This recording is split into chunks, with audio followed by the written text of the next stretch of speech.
Hi, Denise Dryden here from, I'm in Clay Elum, which is this great little town that's on the east side of the Snoqualmie Mountains, the range between Seattle and the east side of Washington, where it starts to get a lot drier.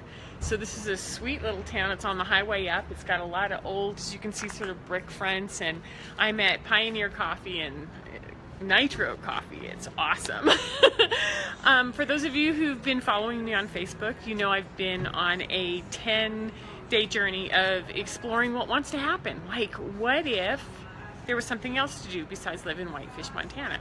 What if there's more to coaching young adults, being in an academic setting? So I'm sort of playing. I'm playing and I'm working at the same time, which is wonderful because I've spent the last 5 years creating a coaching practice that can go anywhere with me because I work on the phone and I work on Zoom. So what I'm doing is sort of following my instincts and going where I need to go and exploring it. And so I thought today the best topic would be what happens when you have doubt. Like, you know, you think you get an aha moment, like, oh, I get it. This all makes sense to me.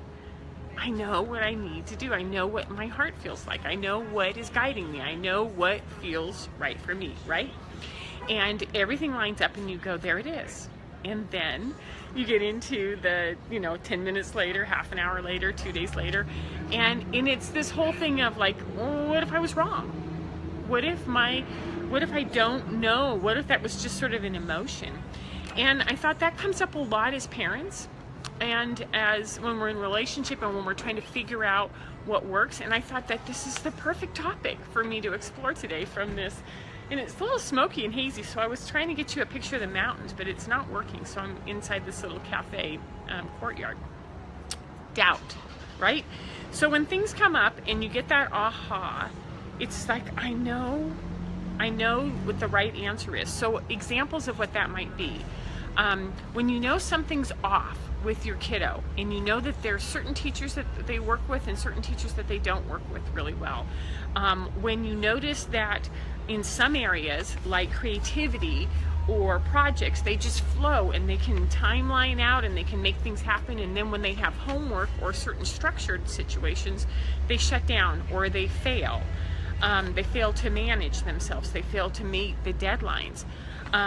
When your gut tells you that you're in a relationship and the relationship has changed in a different direction, and you're like, what do I do with that? How do I explore that? What are my actual gut instincts telling me? Same with a job.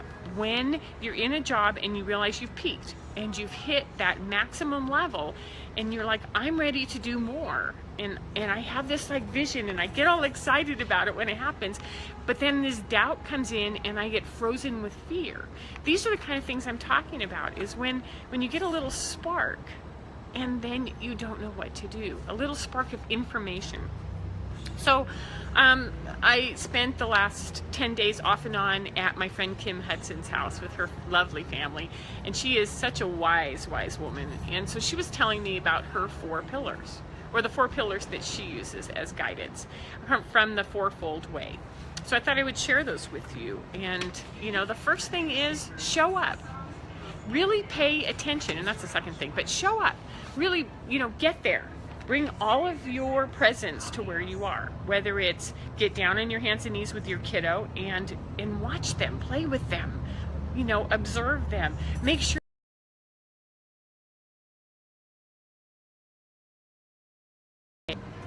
Okay, I'm back. I had about a 10-second pause there, so it was a little weird, maybe a little longer. So show up. Watch if you're completely present in your body, right? And you're not distracted. Pay attention. Bring all of your focus into watching what you want to see happen, right? What are you noticing? What are you noticing in the sound? What are you noticing in your child or in your child's energy? What are you noticing in the work? Who you gravitate to, who you don't gravitate towards. Pay attention. Pay attention and notice things. And then the third one is speak your truth. Speak your truth. Know what is true for you. I don't like working these hours, so I'm going to need to shorten this. And if you guys can make it work, then we're in a great situation. If we aren't, then I need to look for something else. But my truth is that I can't work this much. My truth is that I need to be closer to the ocean right now. That's what I'm finding out. My truth is my child is not happy, and I want to find out why. My truth is whatever you know to be absolutely true, follow that. And then the fourth one is to let go of all expectations. You know, I had to move this broadcast back 10 minutes because I had it all planned, right? I had all these expectations. I'm going to get on the road. I'm going to stop in Cle Elum and do this broadcast. Well, there was road construction. There was, you know, RVs on the road. And I just texted Rachel, my awesome social media maven, she's awesome, and said, we're going to have to move this back. My expectation is you guys are going to follow me whether I'm here or not, and I'm going to be there as soon as I can. Let go of expectations. And then that also means let go of attachments. Like, I can't be attached to whether I'm a success or failure if I have this job. I can't be attached to whether my child is in a neighborhood school or in a creative Montessori school that feeds his needs better. I can't be attached to fill that in, right? So, just to review, the fourfold way is to show up. First is to show up. Second is to pay attention. You know, to pay attention to everything that you see. Speak your truth, number 3, right? Speak your truth. And 4, let go of all expectations. Now, these are all really good things that happen in your head. Like, I know that. That works for me, right? However, there's that 3 levels of intelligence tool that I've used on several times throughout these broadcasts, which is you have to check in and you have to know that you're really present and you're really paying attention and you're really letting go of attachment. So the first one is to put your hand on your head, right? And just close your eyes and go, what is my mind telling me right now? What are all of the, oh my God, what if, you know? How am I going to pay for rent? Like my particular journey is, how am I going to afford Seattle? And I'm really loving the idea of being on an island somewhere. Put my hand on my head and go, blah, blah, blah, blah, blah. What are all of these words, all of these fears, all of these doubts, all of these things coming out? Just recognize them. There you are. And what is it that you know to be factual? What is it that you know to be true? You know, what is it that that great brain of yours can produce that's going to make things perfect for you, right? So put your hand here and close your eyes and just check in on your head. Then move your hand to your gut, you know, right above your belly button. And close your eyes and go, what does my gut know? What are my instincts telling me that I absolutely know to be true right now? This is where I find my truth. This is where I understand what works for me, is when I really check in and I get to my gut. And I go, what is true for me from here? And when my gut says, yeah, you're right on target. You know exactly what your instincts are telling you, right?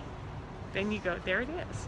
So head, gut, and then move your hand to your heart, right? You know, if you're a woman, right between your breasts, or your man, right on your chest plate, right, you know, where you can feel your heart, and close your eyes and check in and go, what do I feel from here?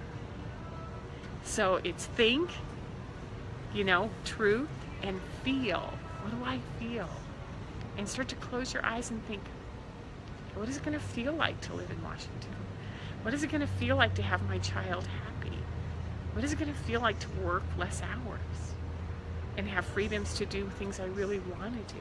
What does it feel like? So we use those 3 intelligences to check in and use these pillars of the fourfold way to come out at doubt and that self-trust. Like, how do I know that what I'm feeling is really real and that it matters?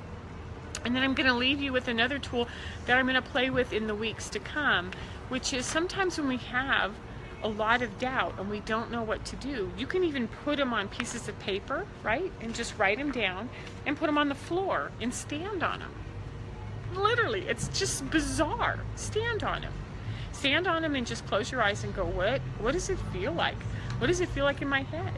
What does it feel like in my gut? What does it feel like in my heart when I stand on this? And if you have a couple of choices, like stay at the existing, like we're going to use the example of the kiddo, stay at the existing school, look at the Montessori, K through 5 or whatever, or look at a different magnet school or private school or tutoring or whatever choices come up for you. Put them on the floor and stand on them. And then keep checking in. And when you get to that truth center, when you know that that's what really works, step forward. Step forward. Start initiating. Because the longer you sit back and cross your arms and go, I don't know, that was kind of a woo-woo thing, I don't know if that's going to work, then the doubt starts, right? And then all those ahas turn into those little magical little fairy, dust pops that are like, I get those once in a while and I don't know what they mean because I never follow up on them. Does that sound familiar? Yeah, so that's what we're talking about. So take an action, take a step, and start to make it happen. Because we're leaders right now, and we have to learn how to break away from this collective, from this group mindset of these are the expectations and this is the road you're on, right? And we have to learn how to create something completely different that didn't exist before. And it's up to us to do that. And we do that by getting these ahas, by trusting them, and then taking steps towards it, and stepping out of the herd and doing things that work for us, and work for our family, and work for our health, and work for, the universe. So this is what I do. If you're interested in talking to me about this, call me, ask me. Ask me to sit down and have a cup of tea with you, have a cup of coffee, and let's explore this over the phone or over Zoom. You can find me on DeniseDrydenCoaching.com, and have a fabulous Sunday. And I am heading east to Whitefish, Montana to go see my daughter and to see that snow on the mountain. Take care. Bye-bye.